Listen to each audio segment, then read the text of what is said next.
I can get so angry when I hear people say that they're too old to be in a resting deep squat or that they don't have the right autonomy to be in a resting deep squat.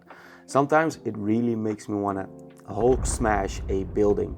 Of course, if you have some serious anatomical deviations, then this is maybe not for you. But for the rest of you, you should always be able to regain this beautiful resting position in a squat. No matter your age, your autonomy, your flexibility, your levels of strength, or even your handwriting.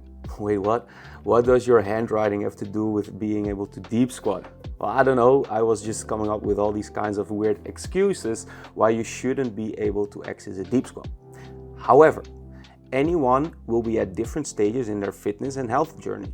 So in this video, I'll explain why you want to spend more time in a deep squat, and I'm going to share the perfect checklist to get you there as fast as possible, no matter where you are in your movement journey. So first, let me tell you why I am so passionate about this beautiful deep squat and why you should be too. First of all, I want to come clean because my deep squat was complete dog shit 5 years ago, which is kind of ironic since the deep squat was mainly meant for humanity to, you guessed it, shit from. So I won't be sharing the exact process of me taking a little poo-poo because I'm very confident that you can figure that one out on your own imagination. But I have to be honest, I've worked very, very hard to regain this position. In my mid-20s, working on a position like the deep squat was kind of like thinking of aliens. I believe that this is mainly due to our sedentary lifestyles and the inability of modern living to access deeper ranges of motion more naturally. Instead of respecting how our bodies can move as living organisms, we're approaching our bodies more as statues or moving robots. And of course, I was also guilty to this as well. But this changed when I started to shift towards a different way of moving. Because back in 2019, I started to expose myself to becoming more equipped with accessing this beautiful deep squat. And this was because I started to embark on a new journey, a movement journey. But when I would go beyond the 90 degree, I would fall out like a shrimp and hit my head on the ground. Every goddamn time. It felt like every piece of my complete structure was screaming. Often it just felt, this position is not for me. I am never able to sit in the deep squat. I'm just going to quit. My genetics won't allow it. And I remember that I was following some protocols of the Ido Portal routine back in the day, but it never had a lasting effect on me, at least. And what was really worse, it truly limited my ability to move freely with no limitations and with maximal performance. And over the years, I started to get a little bit more sciencey. So I started my own research. And from a practical and theoretical approach, I started to dive in because theory and practice are the same in theory, but often more than not in practice. So after practicing and researching the deep squat, I now can confidently say that I've reclaimed my deep squat. But here's the cool part. I'm no longer afraid that I might harm my joints, my lower back, my spine, or something else because I truly feel completely free. I feel limitless. I truly feel like Bradley Cooper and that I no longer need a magical pill to feel truly limitless because he found a way to get there for good. And that's the feeling that I'm experiencing right now as well. And I'm very confident that if you follow this deep squat blueprint, you can achieve the same results as I have. And you can get it in 1/20th of the time I spent trying to get it. So the first part of the deep squat blueprint is defining before refining. So let's zoom in how the deep squat actually works. What is a perfect deep squat? Well, I hate to break it to you, but there is no perfect deep squat. Butt wing, no butt wing, feet pointing outwards, rounding of the spine, it is all perfectly normal. So you should definitely not sweat it if you don't have what looks to be the perfect deep squat. But what we can do is assess where we use excessive movements and if they cause any aches or pains or restrictions. So if that's the case, you might want to zoom in on some of the elements that I'm about to mention, because I like to see the deep squat more as a movement puzzle. And just like a puzzle, we have different pieces that we have to align in order to complete it. So the first element of the puzzle is what I call initiation. So in the initiation, we descend slightly by shifting the pelvis into a posterior position. And if we look very closely here, the sacrum extends a little bit or nutates, which allows the femur to have a little bit more room to externally rotate. And this happens from around 0 to 60 degrees. So the second piece of the puzzle is what I like to call the transition.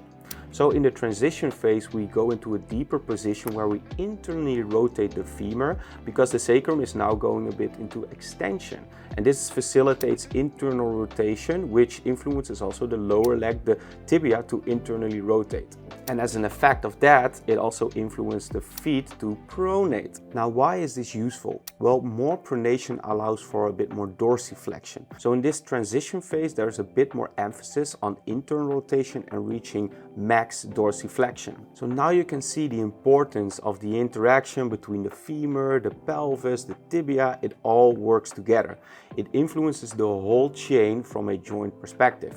Now, the final piece of this beautiful deep squat puzzle is what I call the landing phase. So we reach the bottom position in which we land in our most compressed position. Here, the sacrum flexes again, which allows the femur to go back into external range of motion. We slightly supinate at the level of the feet and we reach a little bit more plantar flexion at the level of the ankle. Now, super important. Some people prefer a wider stance. Some people prefer a bit more internal range of motion. Both are fine as long as you know what you're doing and that you're aware of it, because awareness is king of any form of change. So it took a while for me to learn how many elements there were in the deep squat, but knowing how the joints function at the level of the hips all the way down to the feet had a massive difference on how I reclaimed my deep squat over the years. But here's the cool part. If you can improve the specific piece of your deep squat puzzle, you improve many other elements of moving as well. So now that we have updated your software around the deep squat and its mechanics, it's time to help you spot where you're proficient and where you might feel you're stuck in the deep squat.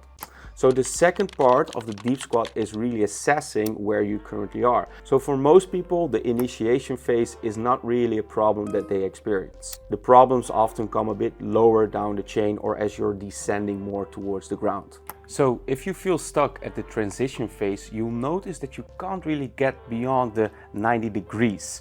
You're folding over to keep your center of mass above the base of support, or else you would fall out. So for the most part, the initiation phase is really doable. However, you can improve the articulation of your pelvis, which is a nice way to start working on an anterior and posterior tilt. Because if you create more awareness around your pelvic region, it has a great amount of benefits when it comes to motor control and eventually also transcending or descending more towards the ground with the deep squat and other movements as well. So a way how I remember the posterior and anterior tilt is that with the posterior part, there's a peacock poking me, so I'm shifting forwards. And when I think of the anterior tilt, it's an ant that is trying to attack, so I'm going a bit back. Well, if you found that a weird association, then you and I agree. But weird associations tend to stick, so that's why it's very helpful to remember. And for many, working on this anterior or posterior tilt is already a hidden gem for many, because indeed you create more awareness, but it can also help with posture. Because if you're anteriorly biased, what could happen is that there is a bit more compression on the backside, allowing for the breath to be a bit out of tune or not fully utilized. And with a posterior tilt, the emphasis could be more on a forward fold position, which also could have an effect on the amount of oxygen that you can redistribute across the respiratory structures. So working on these pelvic tilts is just a great way to build this awareness, improve motor control, and also see how it affects your breathing. So now let's get into the areas where most people experience friction. So if you're stuck at 60 to 100 degrees, here are two things that you can improve on. So the first thing is working on your hip internal range of motion. And a very nice exercise for this is the feet assisted hip airplane. The idea here is that you're rotating the pelvis towards the femur, creating an internal rotation. And because you have 2 feet on the ground, we have more capacity to improve this internal range of motion from the hips in an isolated fashion. So you can start with 3 sets of 10 repetitions per side, and you can do this for 3 times a week to give it the appropriate stimulus. Also, be very attentive towards the differences between the left and right side and let those differences be your teacher. And after 2 weeks, try to scale the exercise and make it progressively harder by adding more weights. You can start with 2 kilos and work your way up until you're hitting around 10 kilos per leg. But we don't want to stop there, because the final layer of complexity which you can utilize this full capacity to internally rotate is by lifting the trail leg. And what this does is it really challenges your balance system, which has a very beneficial effect on your levels of coordination between the tissues and the information that comes in through the senses. So the second exercise zooms in on the ankles. And for a lot of people, the ankles are a very neglected area. They feel a bit stiff, they feel a little bit immobile, so let's change that. And I like to start with a cat pose to do that. So what we do here is we externally rotate the hip 90 degrees and take 1 foot away from the rear ankle. Then you pulse it into your max range of motion, where you're trying to put pressure on this triangular shape at the level of the foot. Then after completing 10 reps, what you can do is you can add 10 small bounces to stimulate a little bit more the elastic properties, and then adding in a hold at the top. And this will help you get a little bit more range of motion in which you eventually get more control in, which I feel is one of the best ways in working on your mobility, is looking for discomfort but staying away from pain. And of course, this is something you have to figure out for yourself. So the second exercise for the ankles is the elevated front split squat. And what I really love about this exercise is that you can modify it towards your own liking. So in the beginning, my recommendation is to keep the trail leg a little bit more closer towards the ankle that is elevated, because what it facilitates is that you can push your ankle a little bit more into a max range of motion. If you keep the trail leg more extended, you're working more hip extension from the trail leg, and that inhibits also a little bit this amount of range of motion that you can expand on and work with for your ankle. And keeping the trail leg a little bit closer towards the elevated ankle also helps mimic the deep squat pattern a bit better, and therefore you get a bit more of a feel for the mechanisms that allow you to sink deeper into the deep squat eventually. So now we covered the transition part from 60 to 100 degrees. Now if you're able to go beyond the 100 degrees, but this bottom part is really your trouble area, then we got 3 things that we can focus on. We've got external rotation at the hips, we've got knee flexion, and we've got tibia rotation. And as you can see, we need to possess a good amount of knee flexion in order to bring the heel towards the butt. Often when it comes to accessing positions like the deep squat, what we want to do is we want to bridge the gap between passive range of motion and active range of motion as much as we can. Now for knee flexion, we want to stay on the ground. So from here, you actively bring the heel towards the butt. Then you can also use a towel to bring it as far as you can without pain. So ideally, we want to have the heel completely towards the butt or less than a fist away between the two. So one of the best exercises I found to help with improving your knee flexion is the incline deep squat or the active squat. And what is very cool about the active squat or the incline deep squat is that you can start very easily and over time make it progressively harder. So first what you need to do is create your own unique way of an incline. You can use a couple of yoga blocks, a plank, you can go to the gym, whatever you do, find a way to find this incline position. Then you can perform around 3 sets of 10 to 20 squats. So once you hit around 20 to 25 squats in a row with your own body weight, then you can start adding weight. Eventually you want to work up towards 3 times 10 repetitions of 30 to 35% of your body weight, and that should give you enough stimulus to work into max knee flexion. Another component is hip flexion and hip external rotation. And for this one, I have 2 drills that have given me a lot of good results and also results from my clients as well.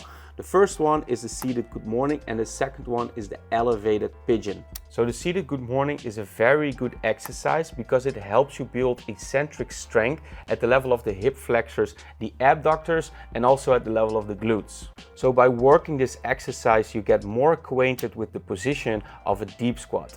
And again, you can start with your own body weight and eventually use weights to make it progressively harder. So you can do this 3 times per week of around 3 sets of 8 to 15 repetitions. If you go more lower, use more weight. If you go higher on the rep range, use less weight. So the second exercise is the elevated pigeon. So this is a super powerful exercise, but also a bit intense. That's why I recommend build up to tolerance towards this position by using more of an incline in the beginning. And I gotta be honest, I've been doing this for the last couple of months because my external rotation really sucked. It still is not the best, but it has given me tremendous results. And you know what is really cool? It has stopped the locking of my knee, which was an injury that I had from my past with a torn ACL and a lot of soccer. I won't go into that right now. So again here, start with your own body weight. So you can start with 3 sets of 15 repetitions with the incline version, and then over time you can bring the knee more towards this horizontal position. And then once you really want to get into it, you can again start using weights to make it progressively harder. And because this is a unilateral exercise, what you want to aim for is indeed having your ankle towards your knee completely horizontally and perform 3 sets of around 8 to 10 repetitions with 10% of your body weight. Then you know you're on the right track. So finally, we have knee rotation. And your ability to rotate at the level of the knees and the tibia is often overlooked inside of the deep squat. But for outliers like me, I walk like a duck. This means that the tibia is limited in its capacity to internally rotate in relation towards the femur. Now you want to have around 15 to 30 degrees of internal rotation of the tibia. And as you can see, for me, this is still something I'm working on because it's a bit of a problem area for me. And the exercise that we're going to use here is a band-assisted tibia rotation. Now you can use the band to add resistance in order for you to become stronger in that internal capacity. But what you can also do, which is a nice little nugget when it comes to improving your range of motion, is that you first stretch the internal capacity of the tibia into max range. So you're using the band towards stretching it all the way through. Once you got a little bit more of a window within your range of motion, what you then do is reverse the band and then you use your active range of motion to get more control and strength into that tiny bit more range of motion that you just got access to. Pretty cool, right? So make sure that you take a snapshot at the start of your deep squat journey, and every 2 weeks and 4 weeks you review it by taking either a new video or another photo to see how much progress you're making. Because with mobility work it might feel like you're taking a lot of time before you see actual progress, but what is really happening underneath the surface is that you're taking incremental steps and eventually the hockey stick moment will happen. So now you know the exact blueprint to unlock and reclaim your deep squat. And what is really cool is that once you unlock the deep squat, so much more movement freedom will become available to you. Like getting towards the floor with ease, exploring more new difficult movements like a one-leg squat will become much easier, and also just exploring fun movements like animal flow or locomotion will become fun, exciting, adventurous endeavors. Basically, you will have reconnected with your entire movement apparatus, your body on a whole different level. Say bye-bye restrictions and say hello, movement freedom and performance. And who doesn't want that? Now, it took me years to unlock the deep squat on my own, and now you have the blueprint. But what if there was a way to speed up the process? Well, luckily, I help with that within my Beast Code program. And this is a program specifically designed for fitness freaks or high performers who want something more than the traditional gym routines or are a bit fed up with the idea of wanting to look like a big movement robot. This is for those legends who want to look and feel more athletic and unleash that full athletic potential without any limitations holding them back. And if that's you, I got 2 options for you. The first one is that you go to my Instagram, you give me a follow, send me a DM with the number 15. I will give you the ins and outs of the Beast Code program. The second option is that you put yourself on a waiting list for a free community that I'm going to be launching very soon, where I'll be giving away challenges, free resources, and also even courses for free. So you can do 1 or 2 or both in the description below. So yo, this was super fun, and don't forget to hit that like and subscribe button for more value on unleashing your full movement and athletic potential. Don't wait to become a beast, just unleash it. See you in the next one.